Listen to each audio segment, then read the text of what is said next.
sort of leaders of this field of obesity put it this way. It said, dietary therapy remains the cornerstone of treatment, and the reduction of energy intake continues to be the basis of successful weight reduction programs.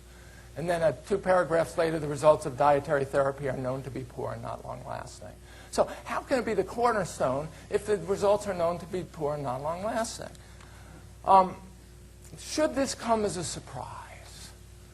And Hilda Brooke, who was a leading expert on childhood obesity in the mid-20th century, put it this way. More than in any other illness, the physician treating the obese patient is called upon only to do a special trick, to make the patient do something, stop eating, after it has already been proved that he cannot do it. If the patient could eat less, he would have been doing it he or she would have been doing it his whole life long. The fact that they or we are obese is proof that this doesn't work, because we all know we're supposed to eat less. This isn't rocket scientists. We all know, and it doesn't work. Efficacy of exercise. Often I hear, okay, well, sure, eating less doesn't work, but you got to exercise more.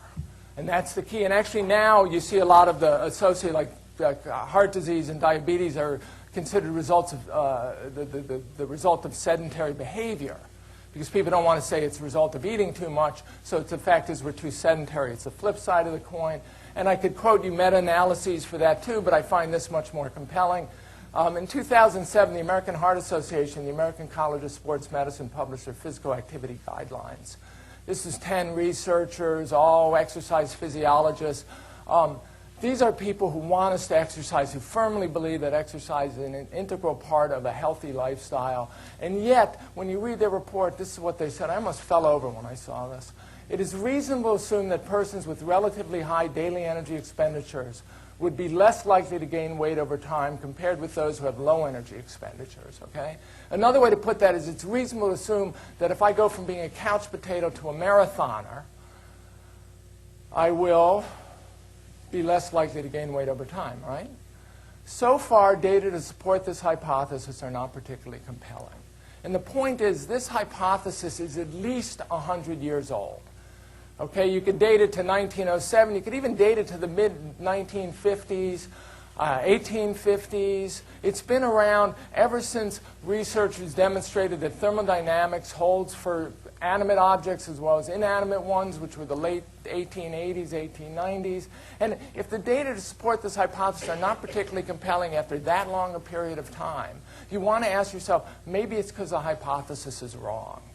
Okay, in high-energy physics, where I started my career, there was an unwritten rule by this fellow, Pete Panofsky, a former Manhattan Project scientist, presidential science advisor, founder of the Stanford Linear Accelerator Center. Panofsky said, if you throw money in an effect and it doesn't get bigger, it means it's not really there. If you study an effect for 100 years, and the best you could say is the data to support this hypothesis are not particularly compelling, chances are the hypothesis is just wrong. Okay, here's another inconvenient fact. The accuracy required to practice energy balance. Some of you in this room might be trying to teach. This is a new phrase, practice energy balance. We're all in energy balance unless we're actively gaining weight. Obese people are in energy balance. Lean people are in energy balance. We're all in energy balance. That's what laws of thermodynamics tell us. But what's interesting is, what if I wanted to figure out how many calories it would take to become obese? How much out of energy balance do I have to be?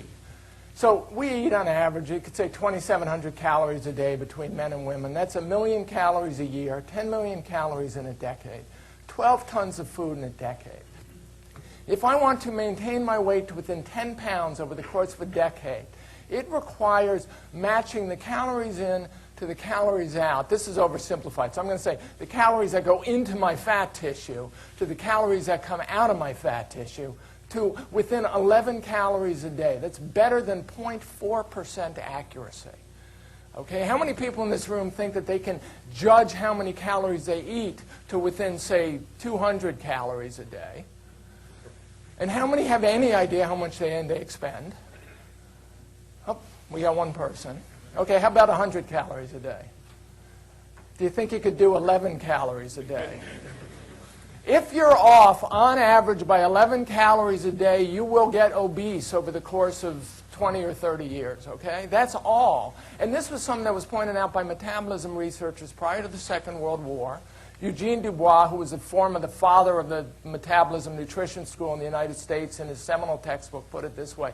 He did this calculation in the textbook, and he said there is no stranger phenomenon than the maintenance of a constant body weight under marked variation in bodily activity and food consumption. The question isn't why some of us get obese. The question is, if this is how we maintain our weight, how do any of us avoid it? And if the way to do it is just to eat not too much so you're constantly undereating, you're always erring on the side of undereating, the question is, why don't we all look anorexic?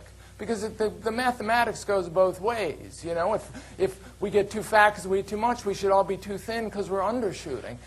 If this is the case, how does anyone maintain their weight? And if we just do it by looking in the mirror and seeing that we're getting fatter or thinner and we got to eat less, how do animals do it? Because we're all animals, so how do deer and mice and anyone else maintain their weight if they're doing it by somehow consciously or subconsciously matching energy into energy out? Okay, now I have to apologize. I'm going to show photos of naked, obese people. These are from pre-World War II textbooks. You do not see photos of obese people in textbooks. You occasionally see photos of obese rats.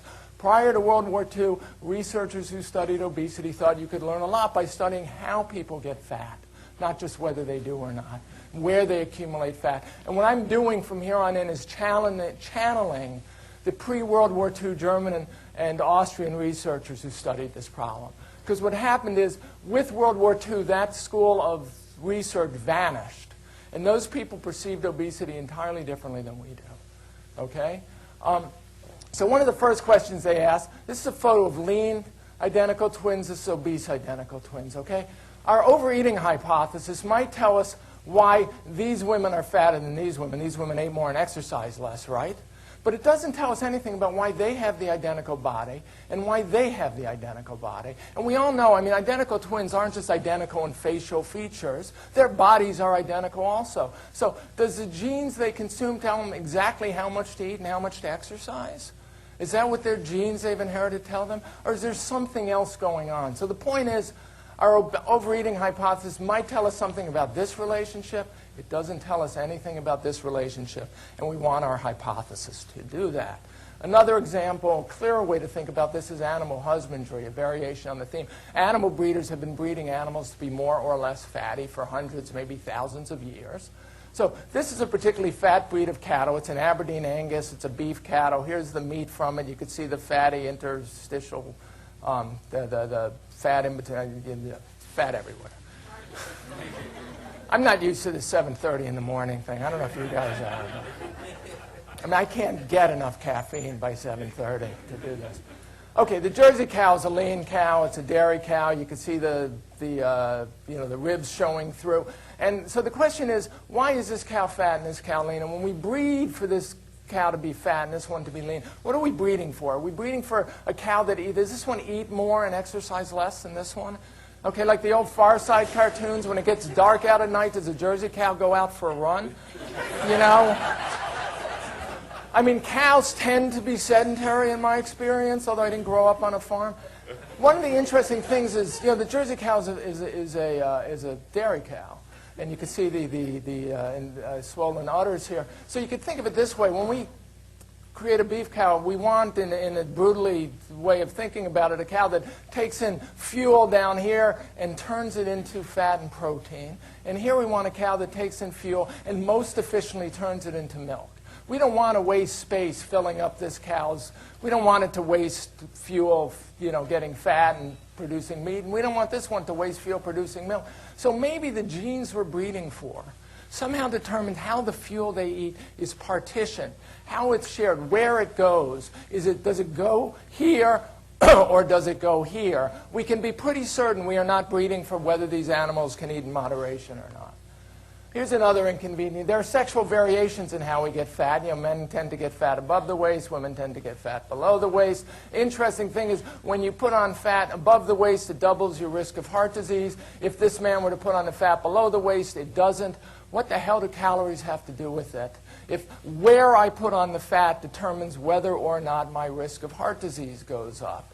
But a more interesting thing is, you know, when men go through puberty, they actually lose fat and gain muscle. And when women go through puberty, they lose muscle and gain fat. They put it on in the hips and the breasts and the butt. And they start off prior to puberty having roughly the same amount of fat tissue on their bodies, and yet after puberty, the women have 50% more fat. So both boys and girls get bigger. Both have to eat more than they expend because they're growing, and yet the boys lose fat and the girls gain fat. What does the amount of calories they consume or the amount